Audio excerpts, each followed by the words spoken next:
제3장 인류의 복리를 위해 필수적인 개성. 앞에서 우리는 인간이 자신의 의견을 형성하는 데 자유로워야 하고 그 의견을 표현하는 데 제약이 없어야 하는 이유들을 살펴보았다.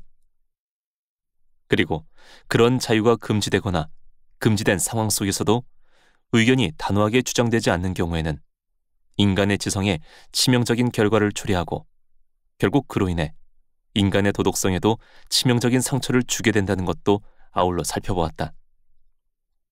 이제 우리가 다음으로 살펴보아야 할 것은 바로 그 동일한 여러 이유들에서 인간은 자신의 행동으로 인한 모든 결과를 스스로 감수하는 한 자신의 의견에 따라 행동하는데 자유로워야 하는가?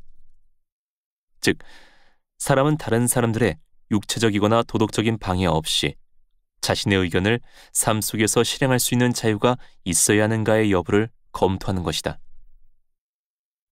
자신의 행동으로 인한 모든 결과를 감수한다는 이 마지막 조건이 반드시 추가되어야 함은 물론이다. 의견을 표현하는 것과 마찬가지로 행동을 하는 것도 절대적으로 자유롭게 허용되어야 한다고 말한 사람은 아무도 없을 것이다. 도리어 정반대로 의견을 표현하는 것이 사람들에게 어떤 해로운 행동을 적극적으로 부추기는 행위가 되는 경우에는 그러한 의견을 표현한 행위에 대해서는 책임이 면제되지 않는다. 예컨대 곡물 거래상들은 가난한 자들을 굶주리게 하는 자들이라거나 사적으로 재산을 소유하는 것은 강도행위라고 의견을 신문에 발표해서 유포하는 것을 금지해서는 안 된다. 하지만 어느 곡물 거래상의 집 앞에 모여든 흥분한 군중을 향해서 그런 의견을 구두로 발표하거나 그런 군중이 보는 앞에서 그런 의견이 담긴 플래카드를 내거는 것을 처벌하는 것은 옳다. 정당한 이유 없이 다른 사람들에게 해악을 끼치는 모든 행위는 비판적인 여론을 통해서 그리고 필요한 경우에는 사회 전체가 적극적으로 개입해서 통제하는 것이 허용될 수 있을 뿐만 아니라 그 사안이 좀 더 중대한 경우에는 반드시 그래야 한다. 개인의 자유는 그런 식으로 제한되어야 한다. 개인은 다른 사람들에게 피해를 끼쳐서는 안 되기 때문이다. 하지만 개인이 다른 사람들과 관련된 일을 통해 그들에게 피해를 끼치는 것이 아니라 단지 자기 자신과만 관련된 일에서 자신의 취향과 판단에 따라 행동하는 것이라면 자신의 의견을 자유롭게 표현할 수 있어야 한다는 것을 보여준 것과 동일한 이유들에서 자신의 책임 아래 자신의 의견을 실천에 옮길 수 있는 자유가 제약 없이 허용되어야 한다. 인간은 절대로 틀릴 수 없는 그런 존재가 아니다. 인간이 안다고 하는 진리들은 대체로 단지 부분적으로만 옳은 진리들일 뿐이다. 인간이 지금보다 훨씬 더 역량이 발전해서 지금처럼 진리의 한 부분만을 고집하는 것이 아니라 진리의 모든 부분들을 두루 인식할 수 있게 될 때까지는 서로 반대되는 의견들이 완전히 자유롭고 충분히 비교되고 토론되고 나서 그 결과로 이루어진 것이 아닌 의견의 일치는 도리어 바람직하지 않고 의견의 다양성은 인류 사회와 개개인에게 해악이 아니라 이득이다. 이런 원칙들은 사람들의 의견만이 아니라 행동에도 그대로 적용된다. 인간이 불완전한 동안에는 서로 다른 다양한 의견들이 존재하는 것이 유익한 것과 마찬가지로 서로 다른 다양한 삶의 실험들이 존재하는 것이 유익하다. 다른 사람들에게 해악이 되지 않는 한 사람들이 서로 다른 다양한 개성들을 자유롭게 펼칠 수 있어야 한다. 사람들이 각자가 시도해볼 만한 것이라고 생각하는 서로 다른 생활 방식의 가치를 실천적으로 자유롭게 증명해 보일 수 있어야 한다. 요컨대 다른 사람들에게 직접적으로 피해를 끼치지 않는 일들에서는 개성을 마음껏 발휘할 수 있게 하는 것이 바람직하다는 말이다.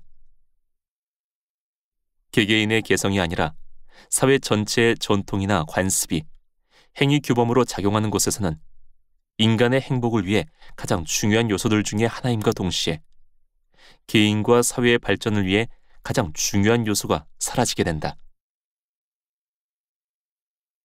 개성에 대한 무관심.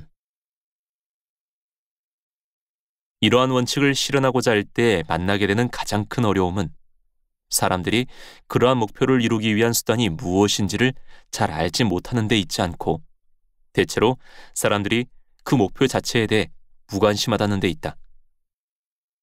만일 개성의 자유로운 발전이 인간의 행복을 위해 반드시 있어야 하는 것들 중에 하나라는 점에서 문명이나 인격 수양이나 교육이나 문화라는 용어들로 지칭되는 모든 것들과 어깨를 나란히 하는 대등한 요소일 뿐만 아니라 그 모든 것들의 필수적인 일부이자 조건이라는 것을 안다면 사람들이 이 자유를 과소평가할 위험성도 없을 것이고 이 자유를 어느 지점까지 허용하고 어디서부터 사회적 통제를 허용할 것인지를 결정하는 일도 그렇게 어렵지는 않게 될 것이다. 하지만 일반적으로 사람들의 사고방식 속에서는 개개인의 자발성이라는 것이 고유한 가치를 지니고 있어서 독자적으로 주목을 받을 필요가 있다는 것을 거의 인식하지 못하고 있다는 것이 심각한 문제다. 대다수의 사람들은 오늘날 인류가 살아가는 방식에 만족하고 있고 그들 자신이 이 인류의 구성원들이어서 모든 사람이 그들의 생활 방식을 따라 살아가도 아무 문제가 없을 것이라고 생각하기 때문에 그들과 다른 생활 방식으로 살아가고자 하는 사람들을 이해하지 못한다. 게다가 더 심각한 문제는 도덕과 사회를 개혁하고자 하는 사람들의 대다수가 개개인의 자발성을 그들의 이상의 일부로 여기지 않고 도리어 그들이 인류를 위해 최선이라고 생각하는 이상을 모든 사람들이 받아들이게 하는 것을 방해하고 저항하는 골치 아픈 요소로 보고서 경계의 눈초리로 바라보고 있다는 것이다. 능력을 발전시키는 조건. 대학자이자 정치가로서 아주 유명한 빌헬름 폰 훔볼트는 다음과 같은 명제를 주제로 삼아서 한 소논문을 썼는데도 독일 이외의 나라들에서는 그 명제의 의미를 제대로 아는 사람이 거의 없는 실정이다. 사람의 모호하고 일시적인 욕망들이 이끄는 인간의 목표가 아니라 이성의 영원히 변치 않는 명령들에 따라 정해진 인간의 목표는 인간의 능력들을 최고로 가장 조화롭게 발전시켜서 완전하고 일관되며 통일된 전체가 되게 하는 데 있다. 그러므로 개개인이 쉬지 않고 자신의 노력을 경주해야 할 목표, 특히 남들에게 영향을 미치는 사람이 되고자 하는 사람들이 한시도 잊지 않고 바라보아야 할 목표는 각자의 개성에 맞춰서 능력을 발전시키는 것이다. 이것을 위해서는 먼저 자유와 다양한 상황이라는 두 가지 조건이 반드시 갖추어져 있어야 한다. 이 두 조건이 결합될 때 개개인의 활력과 갖가지 다양성이 생겨나고 이 둘이 합쳐져서 독창성을 이루게 된다. 사람들은 훔볼트가 제시한 그런 명제에 별로 익숙하지 않기 때문에 개성에 대해 그토록 높은 가치를 부여한 것에 놀랄 수도 있지만 그럼에도 불구하고 우리는 개성이 중요하다는 것은 모든 사람이 다 알고 있다는 점에서 이 문제는 단지 정도의 문제일 수 있다고 생각해야 한다. 어떤 사람이 다른 사람을 따라하기만 할 뿐이고 자신의 의견을 따라 살아가는 것이 전혀 없는 경우에는 아무도 그 사람의 행위와 삶이 훌륭하다고 생각하지 않는다. 사람이 자신의 생활 방식이나 자신이 관심을 갖고 있는 분야에서의 행동에 자신의 판단이나 개성을 반영하지 않는 것이 훌륭한 삶이라고 말할 사람은 아무도 없을 것이다. 하지만 다른 한편으로는 사람이 마치 인류는 자기가 이 세상에 태어나기 전부터 존재하긴 했지만 자신의 삶이나 행위에 유익한 것에 대해 아무것도 알지 못한다는 듯이 살아가거나 이 세상에서의 경험이 어떤 실존 방식이나 행위가 다른 것들보다 더 유익하다는 것을 알게 해주는데 아무런 기여도 하지 못한다는 듯이 살아가야 한다고 생각하는 것도 어처구니 없는 일일 것이다. 사람들은 인류의 경험에 의해 확인된 결과들을 알고 거기로부터 유익을 얻도록 어릴 때부터 교육과 훈련을 받아야 한다는 것을 부정할 사람은 아무도 없다. 하지만 인류의 경험을 자기 방식으로 해석하고 사용하는 것은 인간에게 주어진 능력들을 성숙하게 발전시킨 사람들의 특권이자 인간답게 살아가기 위해 필수적인 조건이다. 기록으로 남겨진 인류의 경험 중에서 어느 부분을 자신의 환경과 개성에 적용하는 것이 적절한지를 찾아내는 것은 개개인의 몫이다. 다른 사람들의 전통들과 관습들은 그들이 자신들의 경험을 통해서 무엇을 배웠는지를 보여주는 증거로 추정될 수 있다. 그리고 증거로 추정되는 것들은 존중을 받을 자격이 있다. 하지만 다음과 같은 것들을 주의할 필요가 있다. 첫째로, 그들의 경험은 지나치게 좁은 것일 수 있다. 또한 그들이 자신들의 경험을 올바르게 해석하지 못했을 수도 있다. 둘째로, 그들이 경험한 것들에 대한 그들의 해석이 옳은 것일지라도 그 경험이 어떤 사람에게는 적절하지 않을 수 있다. 관습은 특정한 시대와 사람들에게 일반적이었던 환경과 개성을 위해 만들어진 것이다. 그런데 어떤 사람의 환경이나 개성은 그 관습이 전제한 환경이나 개성과 일치하지 않을 수 있기 때문이다. 셋째로, 특정한 관습이 옳을 뿐만 아니라 어떤 사람에게 적절한 것이라고 할지라도 단지 관습이라는 이유만으로 그 관습을 따라 살아가는 경우에는 인간에게 주어진 독특한 능력과 자질들의 교육이나 발전이 그 사람에게서는 이루어질 수 없다. 인지, 판단, 독특한 감정, 정신활동은 물론이고 심지어 도덕적 선호 같은 인간의 능력은 오직 선택을 행할 때에만 훈련된다. 관습이라는 이유로 어떤 일을 행한다면 선택을 할 필요가 없다. 따라서 모든 일을 관습을 따라 행하는 사람은 무엇이 가장 좋은 것인지를 분별하는 훈련도 되지 않고 가장 좋은 것을 원하는 훈련도 되지 않는다. 근육의 힘과 마찬가지로 정신적이고 도덕적인 힘도 오직 사용할 때에만 커진다. 단지 다른 사람들이 어떤 것을 믿는다는 이유로 그것을 믿고 단지 다른 사람들이 어떤 일을 한다는 이유로 그 일을 한다면 정신적이고 도덕적인 능력들은 전혀 훈련될 수 없다. 사람이 어떤 문제에 대해서 자신의 이성을 토대로 하지 않은 의견을 갖는 경우에는 그의 이성은 강화될 수 없고 도리어 약화될 가능성이 있다. 다른 사람들의 감정이나 권리와 아무 상관이 없는 일에서 사람이 자신의 감정과 성격에 맞지 않는 행동을 하게 되면 그것은 그의 감정과 성격에 큰 타격을 주어서 처음에는 적극적이고 활기찼던 사람도 활기를 잃고 무기력하게 되고 만다. 사람이 세계 또는 그를 직접적으로 둘러싸고 있는 세계가 정해준 대로 자신의 일생을 살아간다면 그에게는 원숭이같이 흉내내는 것 이외에 다른 능력들이 있을 필요가 없다. 반면에 자신의 일생을 스스로 선택하고 정하는 사람은 인간에게 주어진 모든 능력을 사용하게 된다. 보기 위해서 관찰력을 사용해야 하고 미리 내다보기 위해서 추리력과 판단력을 사용해야 하며 결정을 하기 위한 자료들을 모으기 위해서 활동력을 사용해야 하고 결정하기 위해서 분별력을 사용해야 하며 결정을 내린 후에는 자신이 신중하게 결정한 것을 실현해내기 위해서 확고한 의지력과 자제력을 사용해야 한다.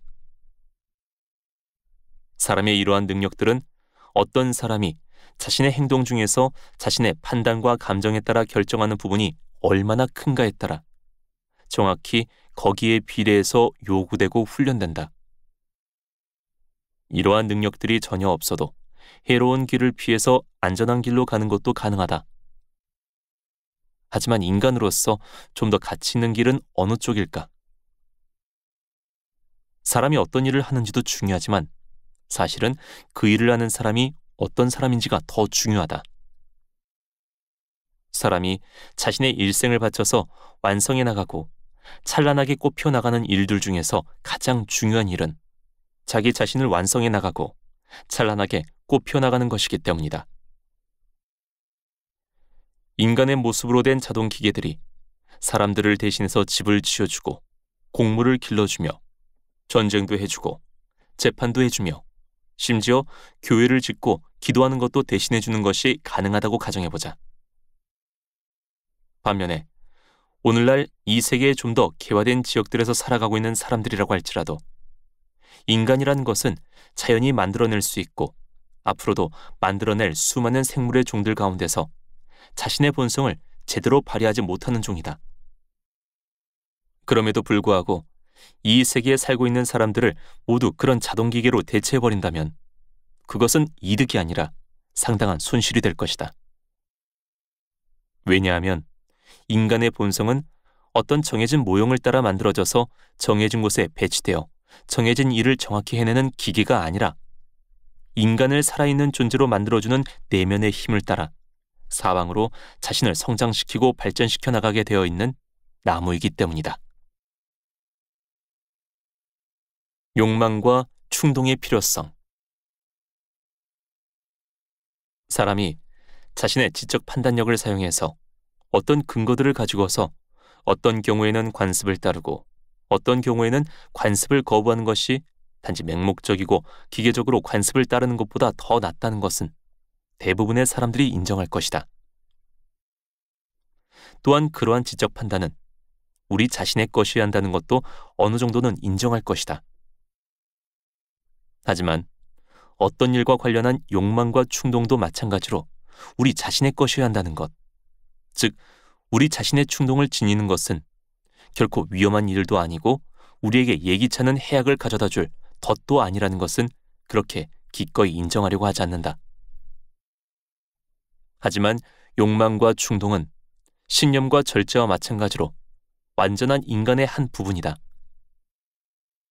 강한 충동은 오직 균형이 깨졌을 때에만 위험하다.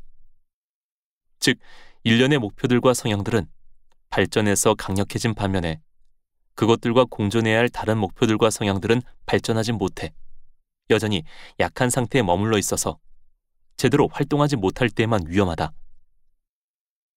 마찬가지로 사람들이 악하게 행동하는 것은 그들의 욕망이 강하기 때문이 아니라 그들의 양심이 약하기 때문이다.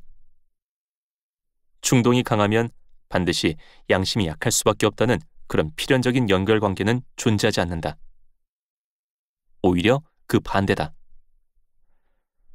어떤 사람의 욕망과 감정이 다른 사람들보다 더 강력하고 더 다양하다고 말하는 것은 인간으로서의 자질을 더 풍부하게 지니고 있고 따라서 다른 사람들보다 더 많은 나쁜 짓을 할 수도 있긴 하지만 분명히 더 많은 좋은 일도 할 수 있다고 말하는 것이다.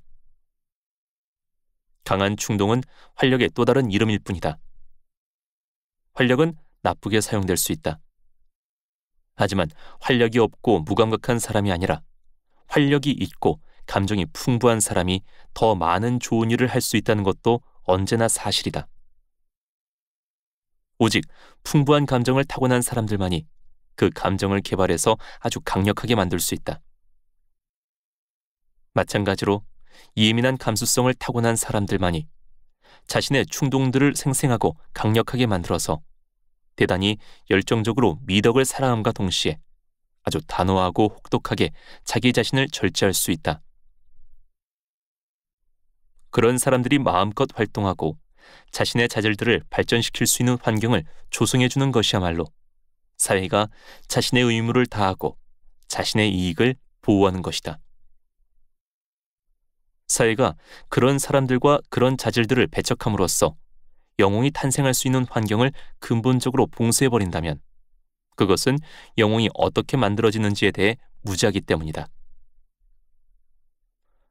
어떤 사람의 타고난 본성이 그가 속한 문화 속에서 발전되고 수정되어 표현된 것인 자신만의 욕망과 충동을 가진 사람은 개성을 지닌 사람이라고 말할 수 있다. 자신만의 욕망과 충동을 갖고 있지 않은 사람은 개성을 지닌 사람이 아니기 때문에 개성이 없는 증기기관과 다르지 않다. 어떤 사람이 자신만의 충동을 지니고 있고 그의 충동이 강력할 뿐만 아니라 강력한 의지의 지배 아래 있다면 그는 활력이 뒷받침된 개성을 지니고 있는 사람이다. 개개인마다 서로 다른 욕망과 충동을 소유하고 발전시키는 것을 장려해서는 안 된다고 생각하는 사람은 인간 사회에서는 인간으로서의 강력한 자질을 타고나서 발전시키는 사람들을 필요로 하지 않고 개성을 지닌 사람들이 많은 것은 사회에 별로 좋지 않으며 사람들이 전체적이고 평균적으로 높은 활력을 지니는 것은 바람직하지 않다고 주장하는 것이다. 초기 사회와 현대 사회의 차이점. 초기 상태의 사회에서는 개개인의 욕망과 충동의 힘이 사회가 그런 것들을 규제하고 통제하기 위해 소유한 힘보다 훨씬 더 강할 수 있고, 또한 실제로 그러했다. 자발성과 개성이 지나치게 강해서 사회가 그런 것들을 통제하기가 몹시 힘에 겨웠던 시기가 있었다. 그런 시기에는 신체적으로나 정신적으로 강력한 욕망과 충동을 지닌 사람들을 통제해서 사회를 유지하는 데 필요한 규범에 복종하게 하는 것이 사회의 난제였다. 그리고 그러한 난제를 해결하기 위한 다른 수단을 갖고 있지 않았던 사회는 황제들과 싸울 때의 교황들이 그러했듯이 법과 규율을 동원해서 사람들의 개성을 통제할 목적으로 그들의 일생을 전인적으로 통제했다. 하지만 오늘날에는 사회가 사람들의 개성을 이전보다 훨씬 더 잘 통제하고 있다. 그래서 지금은 인간의 본성을 위험에 빠뜨리고 있는 것은 개개인의 충동과 선호가 지나치게 많고 활발하다는 사실이 아니라 도리어 결핍되어 있다는 것이다. 사정이 아주 많이 변했다. 전에는 지위가 높거나 개인적으로 뛰어난 능력을 지닌 사람들이 법과 규범을 위반하는 일이 관행화되어 있었기 때문에 그런 사람들을 법과 규범으로 엄격하게 묶어놓아야만 그들의 영향력이 미치는 범위 내에 있는 사람들이 그나마 최선의 안전을 보장받을 수 있었다. 반면에 우리 시대에서는 사회에서 가장 지위가 높은 계층으로부터 가장 지위가 낮은 계층에 이르기까지 모든 사람이 적대적이고 무시무시한 검열의 시선 아래에서 살아가고 있다. 개인이든 가족이든 모든 사람들이 다른 사람들과 관련된 일들에서만이 아니라 오직 자신과만 관련된 일들에서조차도 내가 무엇을 더 선호하고 나의 개성과 성향에 맞는 것이 무엇이며 나의 능력을 최고로 발전시키고 제대로 사용할 수 있는 최선의 길은 무엇인지를 자기 자신에게 묻지 않는다. 그런 것들 대신에 그들은 나의 위치에 어울리는 것이 무엇이고 나와 같은 지위와 경제적 수준에서 살아가는 사람들이 통상적으로 하는 것이 무엇이며 나보다 더 나은 지위와 경제적 수준에서 살아가는 사람들이 통상적으로 무엇을 하는지를 묻는다. 나는 그들이 그들 자신의 성향에 맞는 것이 아니라 관습에 의해 정해져 있는 것을 선택한다고 말하고자 하는 것이 아니다. 그들에게는 관습에 의해 정해져 있는 것을 그대로 따라하는 것 외에 그들 자신만의 고유한 성향이라는 것 자체를 갖고 있지 않다. 그들의 정신 자체가 노예 상태에 있기 때문이다. 그저 즐겁기 위해서 하는 일조차도 남들이 무엇을 하며 즐겁게 노는지를 먼저 생각하고서 사람들이 하는 것을 그대로 따라서 한다. 그들은 군중 속에 묻혀있기를 좋아한다. 무엇인가를 선택할 때도 사람들이 일반적으로 하는 것들 중에서 어느 하나를 선택할 뿐이다. 그들은 범죄를 꺼리는 것과 동일한 수준에서 특이한 취향이나 튀는 행동을 꺼린다. 그들 각자가 타고난 본성을 따르지 않는 것이 습관화되고 그 결과 그들에게는 이제 그들이 따를 본성조차 사라지게 된다. 인간으로서 타고난 자질과 능력들은 시들시들해지고 결국은 굶어 죽는다. 어떤 것을 강력하게 원하는 마음도 없어지고 선천적으로 타고난 즐거움을 누릴 수 있는 힘도 없어진다. 그들 자신 속에 생겨난 어떤 의견이나 감정, 즉 그들 자신만의 고유한 의견이나 감정이 완전히 사라진다. 그렇다면 이것이 인간 본성의 상태로서 바람직한 것인가? 아니면 바람직하지 않은 것인가? 칼뱅주의의 이론. 칼뱅의 이론에서는 이런 상태가 바람직하다고 말한다. 그의 이론에 의하면 인간의 가장 큰 죄악은 자신의 의지대로 살아가는 것이다. 반대로 인간이 할 수 있는 모든 선은 복종 안에 다 들어있다. 인간에게는 선택권이 없다. 인간은 복종하기만 하면 되고 다른 길은 없다. 인간에게 의무로 주어진 것을 행하는 것 외에는 모든 행동은 죄이다. 인간의 본성은 근본적으로 부패했기 때문에 자기 자신 안에 있는 인간의 본성을 죽이기 전에는 누구에게도 구원은 없다. 인간과 인간의 삶에 대한 이런 이론을 지지하는 사람들에게는 인간의 능력과 소질과 감수성을 박멸해버리는 것은 해로운 것이 아니다. 인간에게는 자기 자신을 신의 의지에 맡기는 능력 외에는 다른 능력들은 필요하지 않기 때문이다. 인간이 신의 의지를 행하는 것 외에 다른 목적을 위해 자신의 능력을 사용하기보다는 그런 능력들은 없는 것이 더 나았다. 이것이 칼뱅주의의 이론이다. 칼뱅주의자로 자처하지 않은 사람들 중에서도 그런 이론을 완화한 형태로 신봉하는 사람들이 적지 않다. 여기에서 완화된 형태라는 것은 그들은 이른바 신의 뜻을 그렇게 금욕적으로 해석하지 않고 인간이 자신의 욕망을 어느 정도 충족시키는 것이 신의 뜻이라고 해석한다는 것이다. 물론 그렇다고 해서 그들이 원하는 방식으로 그렇게 할 수 있는 것은 아니고 권위를 지닌 기관이 모두에게 동일하게 정한 필수적인 여러 조건들을 따라 복종이라는 방식을 통해서 그들은 그렇게 한다. 인간의 삶에 대한 이러한 편협한 이론과 그 이론이 만들어내고자 하는 앞뒤로 꽉 막힌 폐쇄적이고 잔뜩 짓눌려 있는 그런 유형의 인간상을 지향하는 강력한 경향성이 오늘날 아주 은밀하고 교묘한 형태로 존재한다. 많은 사람들은 가지들이 제멋대로 이리저리 자란 나무들을 자연 그대로 두는 것보다는 가지치기를 해서 단정하게 다듬거나 동물의 형상을 띠도록 만들어 놓는 것이 훨씬 더 세련되고 보기 좋다고 생각하는 것과 마찬가지로 신의 뜻을 따라 인간 본성을 재단하여 만들어진 저 짓눌리고 위축된 인간상이 창조주가 원하는 인간상이라고 의심할 여지 없이 진정으로 믿는다.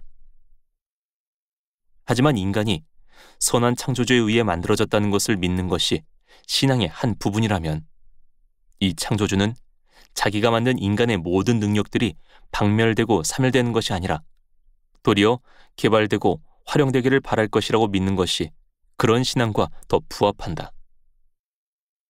또한 자신의 피조물들이 그들에게 주어진 이해하고 행동하고 누리는 능력들을 점점 더 발전시켜서 자신이 의도한 그들의 이상적인 모습에 더 가까이 다가가는 것을 지켜볼 때 이 창조주의 기쁨도 더 커질 것이라고 믿는 것이 그런 신앙과 더 부합한다. 인간이 자신에게 주어진 본성을 원래 정해진 것과는 다른 목적들을 위해 사용하는 것을 막기 위해서 그 본성을 말살해버리는 것이 더 낫다고 하는 사상에 의거한 칼뱅주의적인 인간상과는 다른 이상적인 유형의 인간상이 존재한다.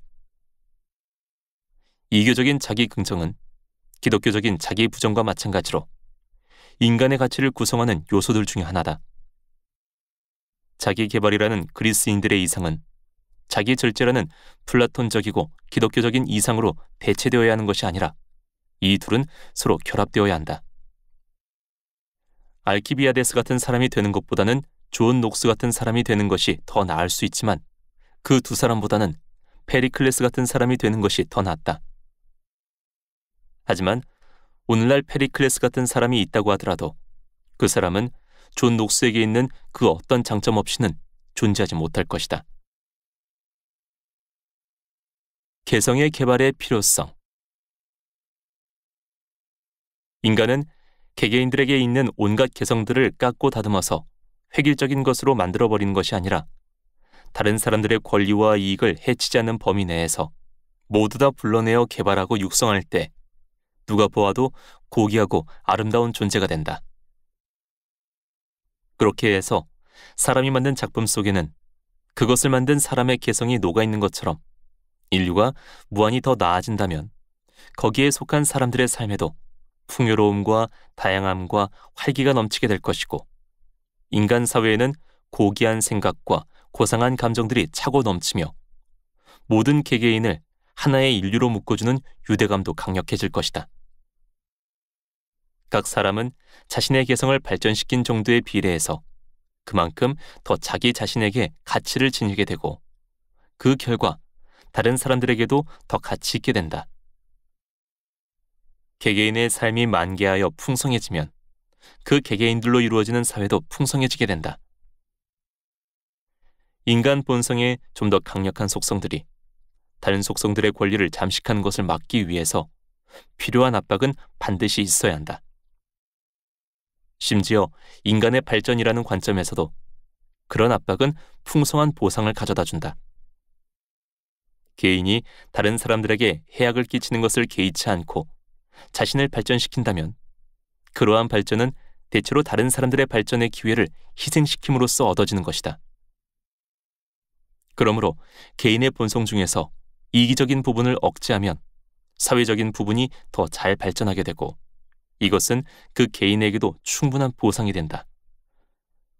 다른 사람들을 위해 엄격한 정의의 규범을 고수하게 되면 다른 사람들을 이롭게 하는 것을 자신의 목적으로 삼아서 행동하는 감정과 능력이 발전된다.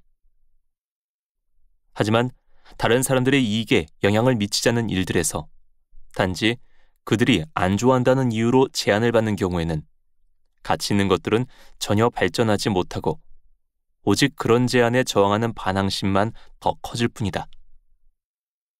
또한 정당하지 않은 제한에 묵종하는 데 익숙해지면 인간의 본성 전체가 둔해지고 무뎌지고 만다. 개개인의 본성이 마음껏 꽃을 피우기 위해서는 서로 다른 사람들이 서로 다른 삶을 살도록 허용하는 것이 필수적이다. 개개인에게 그런 삶을 허용하는 수준이 높은 시대일수록 그 시대는 인류 역사에 뚜렷한 족적을 남기고 후대의 주목을 받을 수 있었다. 독재가 행해지는 곳에서도 개성이 존재하는 동안에는 최악의 결과를 낳지는 않는다. 반면에 개성을 짓밟고 말살하는 것은 그것을 무슨 이름으로 부르든 그리고 그것이 신의 뜻을 시행하는 것이라고 하거나 인간의 명령을 집행하는 것이라고 하거나 상관없이 이우여하를 막론하고 독재다.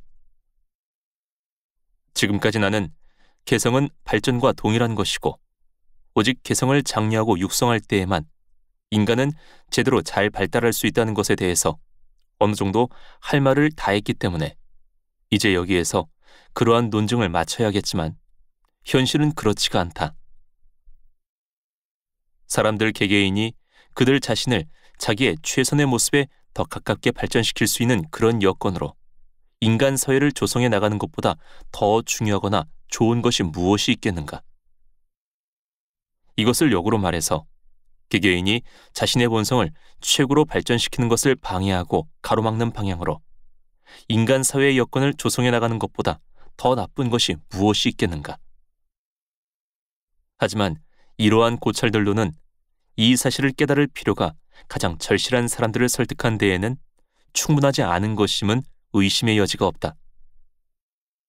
따라서 자신의 본성을 발전시킨 사람들이 그렇지 못한 사람들에게 상당한 유익이 된다는 것, 즉 자유를 원하지도 않고 자신에게 주어진 자유를 사용하고자 하지도 않는 그런 사람들일지라도 다른 사람들이 아무런 방해 없이 자유를 사용하게 해주는 것이 그들에게 어떤 가시적인 이득을 가져다 주는지를 추가로 보여줄 필요가 있다. 독창성의 기여. 먼저 나는 그들이 자신의 본성을 발전시킨 사람들로부터 배울 것이 있을 것이라는 말을 하고 싶다.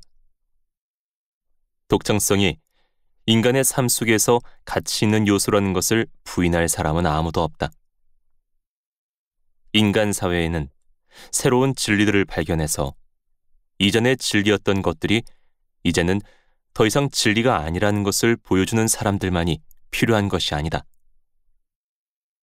그런 사람들 외에도 새로운 실천들을 처음으로 시작해서 좀 더 개화되고 진전된 행동과 더 나은 품격과 감각으로 이루어진 인간의 삶의 이해를 사람들 앞에 제시하는 선구자들도 필요하다. 인간 사회가 모든 면에서 이미 완벽한 상태에 도달했다고 믿는 사람이라면 모를까. 그렇지 않은 사람들은 이것을 부정할 수 없다. 하지만 그런 선구자로서의 역할을 행함으로써 인류에 공헌하는 이 일은 누구나 할 수 있는 것이 아니다. 그런 일들을 선구적으로 행함으로써 다른 사람들이 그들이 개척해 놓은 길을 받아들여서 그대로 행하기만 한다면 인류 사회가 한 단계 더 발전하게 할 수 있는 사람은 온 인류 중에서 극소수에 불과하다. 이 극소수의 사람들은 세상의 소금이다. 그들이 없다면 인간의 삶은 그대로 고여서 썩은 저수지가 되고 말 것이다. 인간의 삶 속에 이전에 존재하지 않았던 좋은 것들을 새롭게 들여오는 것도 그들이고, 인간 사회에 이미 존재하는 것들이 계속해서 생명력을 지닐 수 있게 하는 것도 그들이다. 만일 새롭게 해야 할 일이 전혀 없다면 인간의 지성은 더 이상 필요하지 않게 되어 쇠퇴해버리지 않겠는가? 과거의 것들을 그대로 따라하는 사람들이 그것들을 자신들이 왜 하는지 그 이유를 알지 못하면서도 이성을 지닌 인간이 아니라 그저 짐승처럼 그것들을 행하는 것도 바로 그런 이유 때문이 아니겠는가? 인류 역사에서 최고의 신념이고 최고의 실천이라고 하는 것들도 그런 식으로 해서 기계적인 것들로 전락해버리기가 너무나 쉽다. 그렇기 때문에 독창성을 지닌 사람들이 끊임없이 나타나서 그러한 신념들과 실천들이 그 근거들이 망각된 채로 기계적인 관습이나 전통으로 전락해버리는 것을 막아주지 않는다면 아무리 최고의 것들이라고 해도 이미 죽어버린 관습이나 전통이 되어버린 것들은 진정으로 생명력이 있는 것이 나타나서 약간의 충격만 가해도 와해되어 버리고 말 것이다. 또한 비잔틴 제국 같은 문명이 하루아침에 붕괴되어 사라져버리는 것도 얼마든지 가능하다. 천재성을 지니고 태어난 사람들은 소수이고 그것은 앞으로도 계속해서 그럴 것이다. 그런데 그들이 살아서 성장하기 위해서는 그럴 수 있는 토양을 만들어주고 계속해서 유지해 주어야만 한다. 천재성은 오직 자유의 대기 속에서만 자유롭게 숨쉴 수 있다. 천재라는 말 자체 속에는 이미 그들이 다른 일반 사람들보다 훨씬 더 개성이 강하다는 의미가 내포되어 있다. 그래서 사회가 자신의 구성원들이 각자의 개성을 형성하는 데 어려움을 겪지 않게 하기 위해 마련해 놓은 몇 가지 정형화된 표본들은 천재들에게는 감당하기 어려운 아주 심한 억압으로 느껴지기 때문에 거기에 적응하는 것이 그렇게 쉽지가 않다. 그런데 그들이 소심해서 그러한 표본들 중 하나를 억지로 받아들여서 거기에 적응하려고 마음을 먹음으로써 그러한 억압 아래에서는 펼칠 수 없는 자신의 천재성을 발전시키거나 발휘하지 못하게 된다면 인간 사회는 그들에게 주어진 천재성으로부터 그 어떤 유익도 거의 얻어낼 수 없게 될 것이다. 천재들 중에서 강한 개성을 지닌 사람들이 있어서 자신들에게 채워진 족쇄를 부수어버리는 경우에는 천재들은 그들을 평범한 사람들로 만드는데 실패한 사회의 공격 대상이 된다. 즉, 마치 어떤 사람이 나이아가라 강이 네덜란드 운하처럼 좁은 구역을 유유히 흐르지 못한다고 불평하듯이 사회는 그들을 향해 미쳤다느니 정상이 아니라느니 심한 독서를 퍼부으며 엄중한 경고를 보낸다. 내가 이렇게 천재성의 중요성 그리고 생각과 행동 두 측면에서 천재성을 마음껏 펼칠 수 있게 해줄 필요성을 강조하고 역설하는 이유는 이것을 이론적으로 부정하는 사람은 아무도 없지만 실제로는 거의 모든 사람이 이것에 대해 전혀 관심이 없다는 것을 내가 잘 알고 있기 때문이다. 사람들은 어떤 사람에게 천재성이 있어서 감동적인 시를 쓰고 훌륭한 그림을 그릴 수 있는 것은 멋진 일이라고 생각한다. 생각과 행동에서 독창성이 있는 것을 대단하다고 말하지 않은 사람은 아무도 없지만 거의 모든 사람들의 마음속으로는 자신들은 독창성이 없어도 아주 잘 살아갈 수 있다고 생각한다. 유감스럽게도 이것을 너무나 당연시하고 조금도 의심하지 않는다. 독창적이지 않은 지성을 가진 사람들은 독창성의 용도를 알 수가 없다. 독창성이 그들에게 무슨 유익을 가져다 줄 수 있는지를 알지 못한다. 그들이 어떻게 그것을 알 수 있겠는가? 만일 그들이 그것을 알 수 있다면 그들은 이미 독창성을 가지고 있는 것이다. 따라서 독창성이 그들을 위해 해줄 수 있는 첫 번째 기여는 그들의 눈을 뜨게 해주는 것이다. 일단 이것이 제대로 이루어지기만 한다면 그들도 독창적인 사람들이 될 기회를 얻게 될 것이다. 그렇게 하기 위해서 우선적으로 해야 할 것은 만일 누군가가 어떤 것을 처음으로 하지 않았다면 아무것도 행해지지 않았을 것임을 상기시키는 것, 즉 이 세상에 존재하는 모든 좋은 것들이 독창성의 결과물들이라는 것을 인식시키는 것이다. 이렇게 해서 독창성의 용도를 알지 못하는 사람들로 하여금 이 세상에는 독창성을 지닌 사람들이 해야 할 일들이 여전히 남아있다는 것을 믿게 해주어야 하고, 그들이 독창적이지 않다는 것을 잘 알지 못할수록 그들에게 독창성이 더 절실하게 필요하다는 것을 깨닫게 해주어야 한다. 대중과 개인. 이 시대에는 사람들이 정신적으로 뛰어난 사람이나 그렇게 생각되는 사람에게 아무리 경의를 표할지라도 전 세계적으로 평범한 사람들이 인류 가운데서 떠오르는 권력이 되고 있는 것이 일반적임은 엄연한 사실이다. 반면에 고대 및 중세 시대는 힘 있는 개인이 권력을 쥐었고, 이것은 봉건 시대에서 근대로 이행하기까지의 오랜 세월 동안에는 그 정도가 약해지긴 했지만 여전히 마찬가지였다. 그래서 뛰어난 능력이 있거나 사회적으로 지위가 높은 사람에게 상당한 권력이 주어졌다. 오늘날에는 대중이 부각되면서 개인은 사라졌다. 정치에서 그것은 여론이 세상을 지배한다는 말로 표현되는데, 그렇게 말하는 것은 이제 일상적인 것이 되었다. 이 시대의 권력이라고 불릴 수 있는 유일한 것은 대중의 권력이다. 정부의 권력도 존재하긴 하지만 정부는 이미 대중이 원하는 것들을 따라가는 기관이 되어 있다. 이런 일은 공적인 분야만이 아니라 개개인의 사적인 삶과 관련된 도덕적이고 사회적인 관계들에서도 벌어지고 있다. 여론이라는 이름으로 불리는 것을 만들어내는 사람들은 대중이지만 그 대중의 실체가 언제나 동일한 것은 아니다. 미국에서는 백인 주민 전체이고 영국에서는 주로 중산층이다. 그럼에도 불구하고 그들은 언제나 대중, 즉 평범한 사람들의 집합체이다. 그리고 한층 더 새로운 것은 대중은 이제 교회의 고위 성직자들이나 국가의 고관들이나 저명 인사들이 제시한 의견들 또는 유명한 사람들이 쓴 책들에 나와 있는 의견들을 따르지 않는다는 것이다.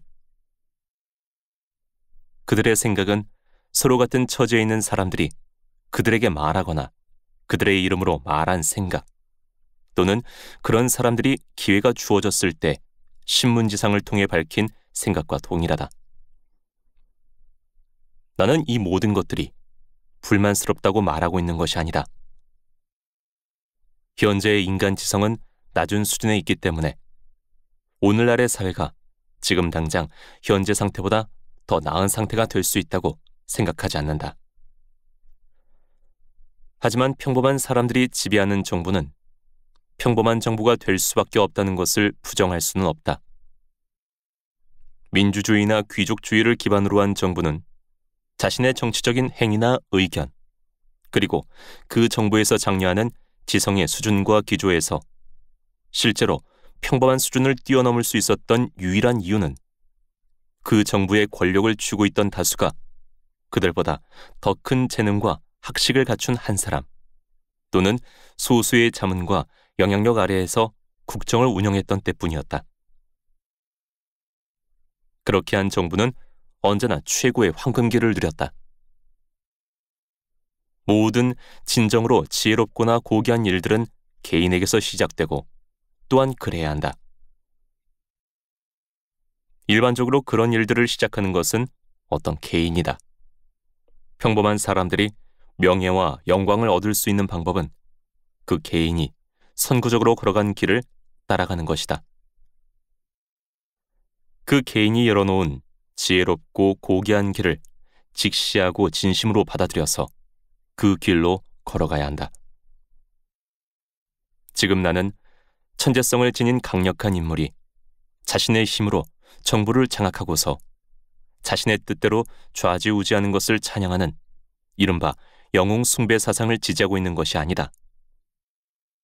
내가 요구하는 것은 천재가 평범한 사람들에게 어느 길로 가야 할지를 보여줄 자유를 갖게 해달라는 것이 전부다. 만약 거기에서 더 나아가서 천재가 다른 사람들에게 자신이 제시하는 길을 가도록 강제하는 권력을 얻게 된다면 그것은 모든 평범한 사람들에게 있어야 할 자유, 그리고 그들로 하여금 발전하게 해야 한다는 것과 부합하지 않을 뿐만 아니라 천재 자신을 해치는 일이기도 하다.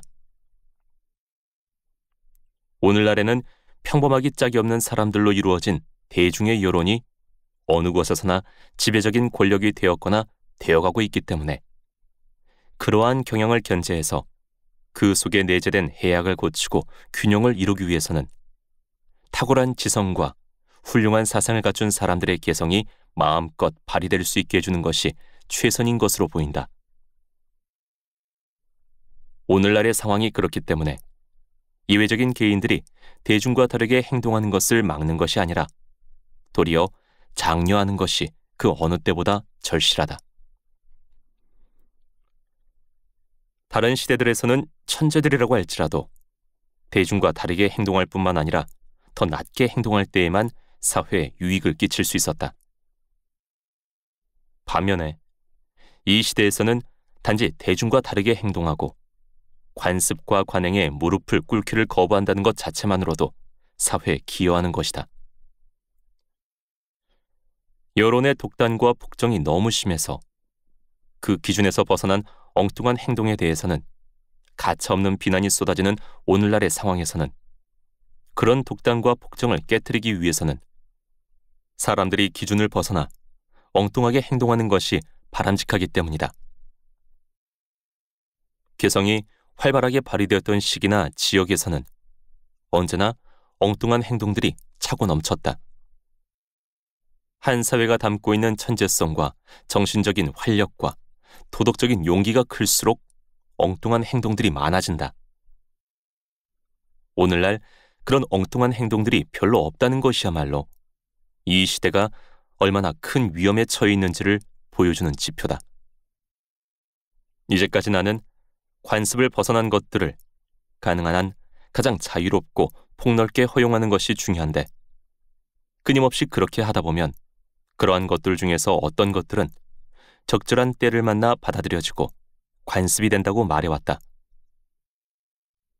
하지만 내가 사람들이 관습에 얽매임이 없이 독자적으로 행동하는 것을 장려하는 것이 바람직하다고 말한 것은 단지 그렇게 함으로써 더 나은 행동 방식들이나 한 사회가 채택하기에 더 가치 있는 관습들을 발견해내기 위한 것이 아니다.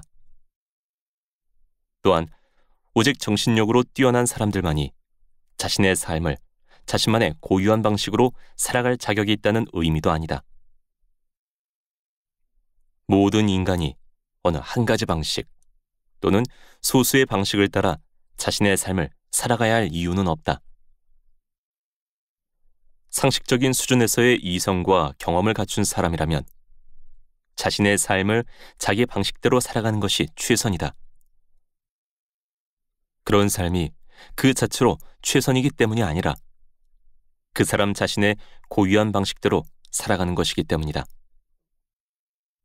사람은 양과 같지 않다. 아니, 양들조차도 서로 구별이 되지 않을 정도로 모두 다 똑같지는 않다.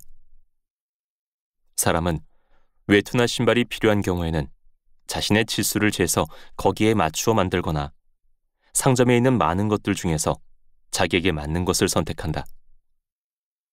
사람이 자신에게 맞는 삶을 선택하는 것이 외투 하나를 선택하는 것보다 더 쉽겠는가? 사람들의 신체와 정신의 상태가 그들의 발 모양보다도 더 서로 비슷하겠는가? 개인의 취향의 다양성. 사람들의 취향이 다양하다면 그것 하나만으로도 모든 사람을 하나의 틀에 맞추려고 해서는 안 되는 충분한 이유가 된다.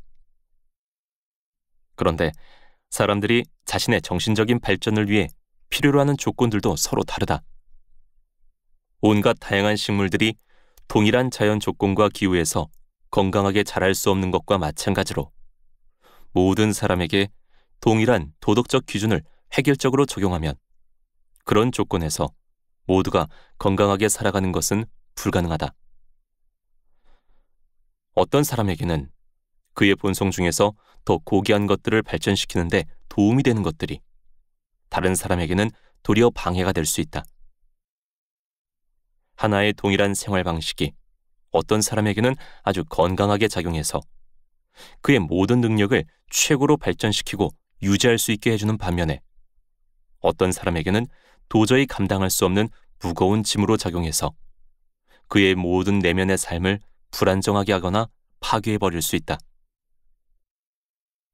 사람들마다 기쁨을 느끼게 해주는 것들, 고통을 느끼는 예민함의 정도, 그런 것들에 대해 반응하는 육체와 정신의 기제 같은 것들이 서로 다르기 때문에 각자에게 맞게 개개인이 다양한 방식으로 삶을 살아갈 수 없다면 자신이 본래 누릴 수 있게 되어 있던 행복을 누릴 수 없게 되고 각자의 본성 안에서 이룰 수 있는 정신적이고 도덕적이며 미적인 최고의 발전을 달성할 수 없게 된다. 그런데 왜 오직 다수가 선호하는 취향과 생활 방식만이 용납되고 다수에 속하지 않은 사람들은 다수의 취향과 생활 방식을 따라 살아가도록 강요당해야 하는 것인가? 일부 수도원을 제외하고는 그 어디에서도 취향의 다양성을 전혀 인정하지 않는 경우는 없다. 사람들은 노를 젓는 것, 담배를 피우는 것, 음악을 듣는 것, 운동하는 것, 장기를 두는 것, 카드놀이를 하는 것, 공부하는 것을 좋아하기도 하고 좋아하지 않기도 하지만 어느 쪽이든 사람들로부터 비난을 받지 않는다. 그 이유는 그런 것들을 좋아하는 사람들이나 싫어하는 사람들이 둘 다 수가 너무 많아서 억압해서 제거해버릴 수가 없기 때문이다. 하지만 어떤 사람이 아무도 하지 않는 일을 한다든지 모두가 다 하는 일을 하지 않는 경우에는 마치 아주 중대한 도덕적인 의무를 어기기나 한 것처럼 그 사람에게는 사람들의 비난과 혹평이 쏟아진다. 더구나 그 사람이 여자라면 그 정도는 더욱 심해진다.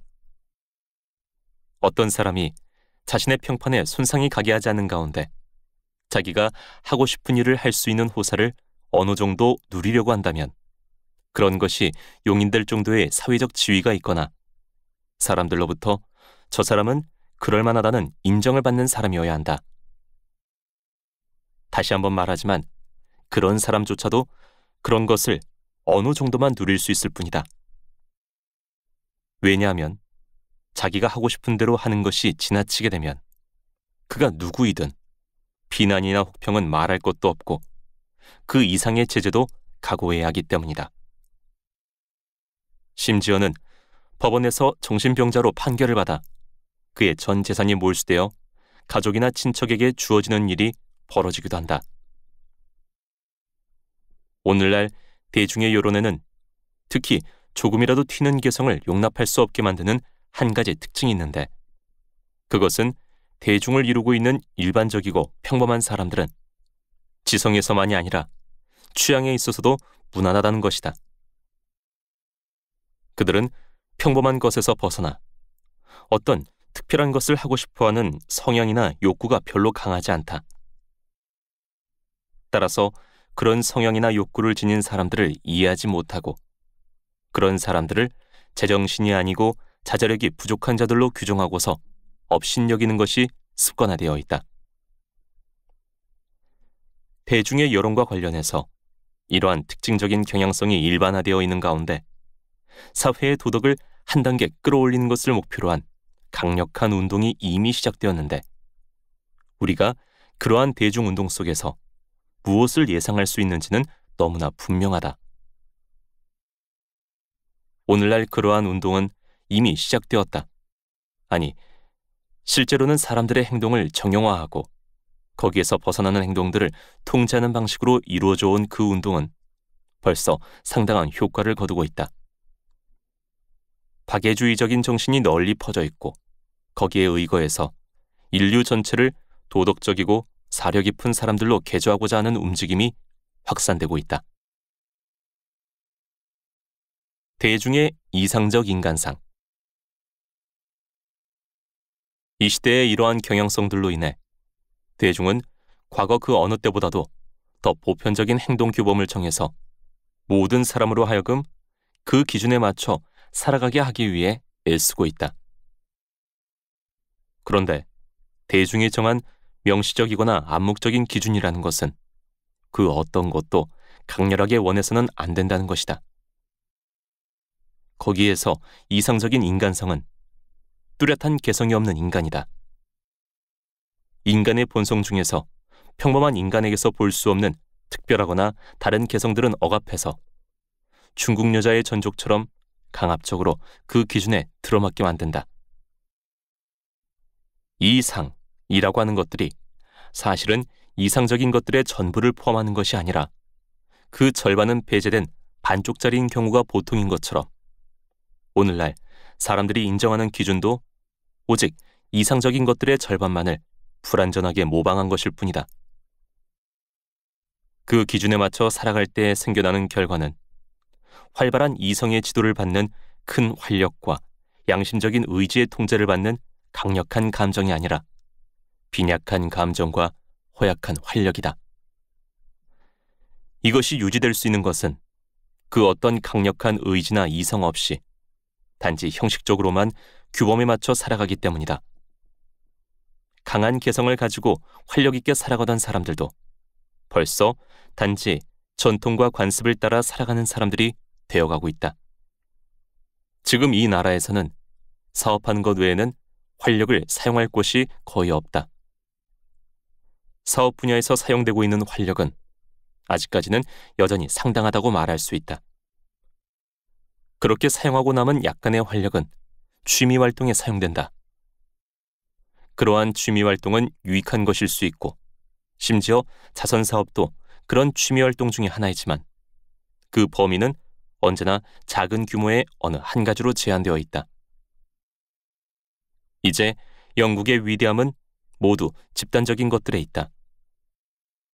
개개인들은 왜소해서 우리는 오직 함께 결합되어서 집단을 이룰 때에만 위대한 일을 할 수 있는 것처럼 보인다.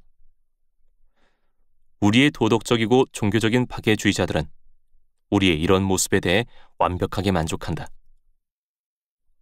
하지만 오늘의 영국을 존재하게 한 것은 그런 사람들과는 다른 특성을 지닌 사람들이었다. 영국의 쇠락을 막기 위해서는 바로 그 다른 특성을 지닌 사람들이 필요하다. 자유의 정신의 필요성. 관습의 독재는 도처에 상존해서 사회 속에서 관습적인 것보다 더 나은 것을 추구하는 성향을 끊임없이 적대하는 가운데 인간의 발전을 방해하고 있다. 사회 속에 있는 그러한 성향은 그때그때 상황에 따라 자유의 정신 또는 진보나 개혁의 정신 등으로 불린다. 하지만 개혁의 정신이 언제나 자유의 정신과 동일한 것은 아니다.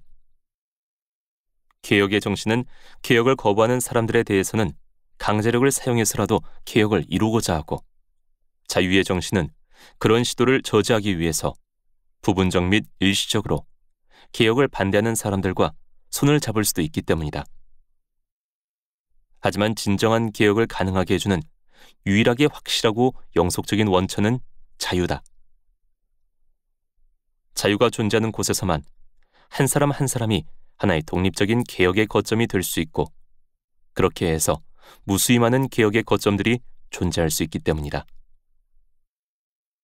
하지만 자유를 사랑하는 형태를 띠든 아니면 개혁을 사랑하는 형태를 띠든 진보의 원리는 관습의 전횡에 적대적이기 때문에 적어도 관습의 멍에로부터의 해방을 포함한다.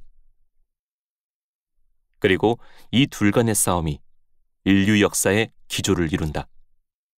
아니, 제대로 말하자면 이 세계의 많은 지역들은 그런 역사를 갖고 있지 않다. 관습의 독재가 완벽하기 때문이다. 그것은 동양 전체에 해당된다. 거기에서는 관습이 모든 일을 결정한다. 관습에 부합하는 것이 정의이고 옳은 것이다. 권력에 도취된 폭군이라면 모를까, 아무도 관습에 저항할 엄두를 내지 못한다. 우리는 그 결과를 안다. 그런 나라들에도 과거의 어느 한때에는 독창성이 존재했을 것임에 틀림없다. 처음부터 인구가 많았고 학문이 융성했으며 수많은 생활의 기회들에 정통했던 것은 아니었을 것이기 때문이다. 그들은 자신들의 힘으로 그런 것들을 이루어냈다. 그때의 그 나라들은 세계에서 가장 위대하고 강력한 나라들이었다. 하지만 그 나라들의 지금의 모습은 어떠한가? 숲속에서 사냥하며 먹고 살았던 조상들을 둔 부족의 후손들이었던 그들은 웅장한 궁전들과 화려한 사원들을 짓고 살게 되었지만 관습이 그들을 지배하게 되면서 자유와 진보는 끝이 났다. 인류 역사 속에서 민족들은 흥망성쇠를 겪게 되는데 상당한 기간 동안 발전하여 찬란한 문명을 꽃피우다가 어느 때가 되면 진보와 성장이 멈춰서게 된다.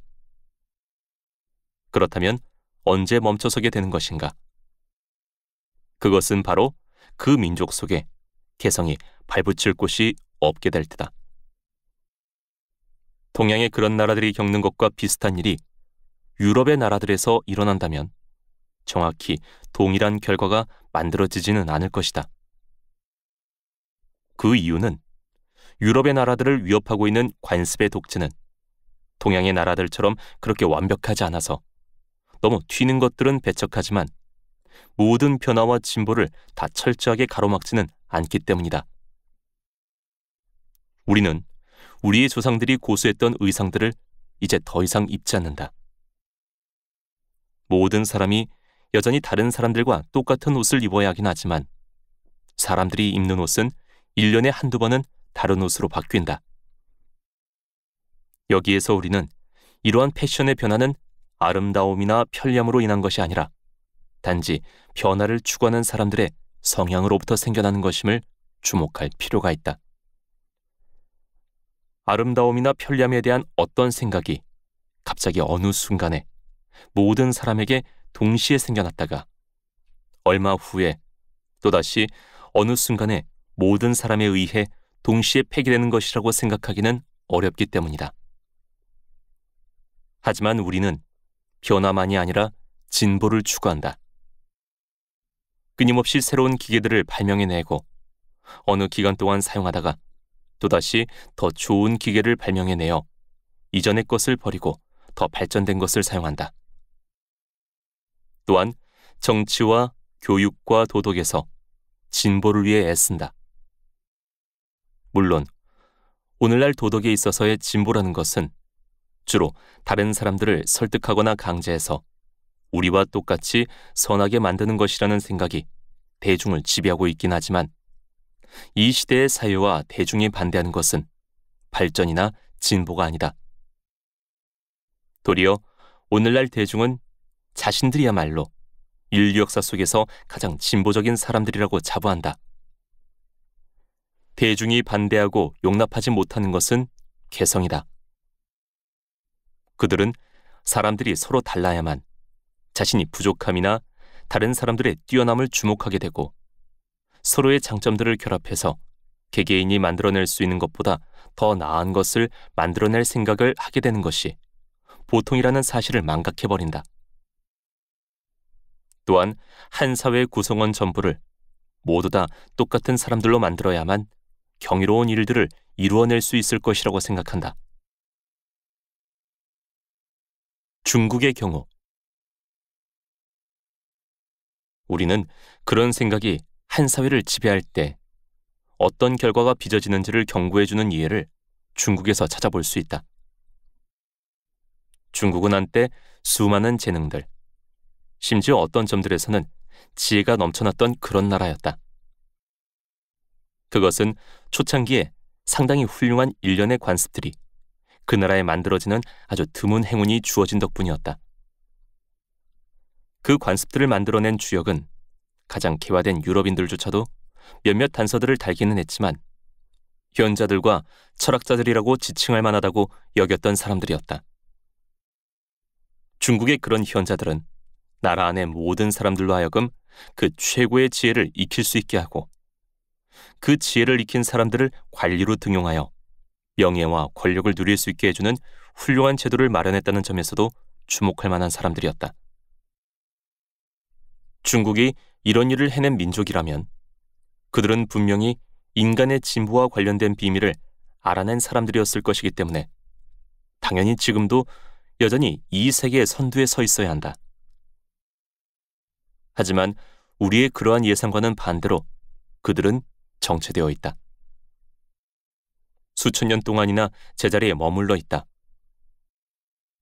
그들은 스스로 진보해 나갈 동력을 잃어버렸기 때문에 진보해 나가고자 한다면 외국인들의 힘을 빌리지 않으면 안 된다. 그들은 오늘날 영국의 박애주의자들이 온 힘을 다해 심혈을 기울여서 이루어내고자 하는 일, 즉 모든 사람들을 똑같이 만들고 그들의 생각과 행동이 하나의 동일한 도덕 원리와 규범의 지배를 받게 하는 것을 우리가 기대하는 것 이상으로 너무나 훌륭하게 이뤄냈다. 그 결과가 지금의 중국이다. 여론에 의한 오늘날의 통치체제는 중국의 교육과 정치 제도가 조직적인 형태로 하고 있는 것을 비조직적인 형태로 하고 있다. 아무리 유럽이 지난날에 고귀한 업적들을 이루어내었고 지금도 기독교 정신 위에 서 있다고 할지라도 하루빨리 사람들의 개성이 이러한 멍에를 부수고 나와서 마음껏 활보할 수 있게 되지 않는다면 유럽이 중국처럼 되는 것은 시간 문제일 뿐이다. 유럽의 경우 유럽이 중국과 같은 운명이 되지 않게 이제까지 지켜준 것은 무엇인가? 이 세계의 수많은 민족들 중에서 유럽의 민족들이 제자리에 정체되지 않고 끊임없이 발전해 나갈 수 있게 해준 것은 무엇인가? 그것은 결코 유럽의 민족들이 뛰어나고 탁월하기 때문이 아니다. 그런 탁월함이 그들에게 존재한다고 할지라도 그것은 원인이 아니라 결과물일 뿐이다. 개성과 문화의 두드러진 다양성이 바로 그 원인이다. 예전부터 유럽을 구성하는 개인들과 계층들과 민족들은 서로 극단적으로 달랐다. 그 개인들과 계층들과 민족들이 각자 서로 아주 다르고 다양한 길들을 개척해서 각자가 가치 있는 결과물들을 만들어내었다.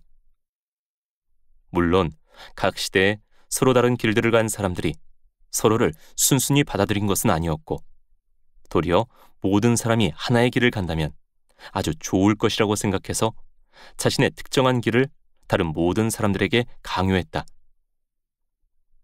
하지만 각자가 가는 길을 저지하고 자신의 특정한 길을 강요하고자 한 시도들이 영속적인 성공을 거두는 일은 거의 없었기 때문에 각자는 결국 자신만의 길을 간 결과물을 얻을 수 있었고 그 결과물들을 서로 공유할 수 있었다. 아주 다양한 개인과 계층과 민족들이 서로 다른 아주 다양한 길들을 잡고 수많은 방향들로 뻗어나가 진보를 이루어 나간 것이 오늘의 유럽을 있게 한 모든 것이었다는 것이 나의 판단이다. 그런데도 유럽의 나라들은 오늘의 그들을 있게 해준 그 자산을 이미 상당 부분 폐기해버리고서 모든 사람을 똑같이 만들고자 하는 중국식 이상을 향해 돌진하고 있다. 토크빌은 자신이 마지막으로 쓴 중요한 저작에서 오늘날의 프랑스인들이 지난 세대보다 훨씬 더 서로 비슷비슷해졌다는 사실을 지적한다.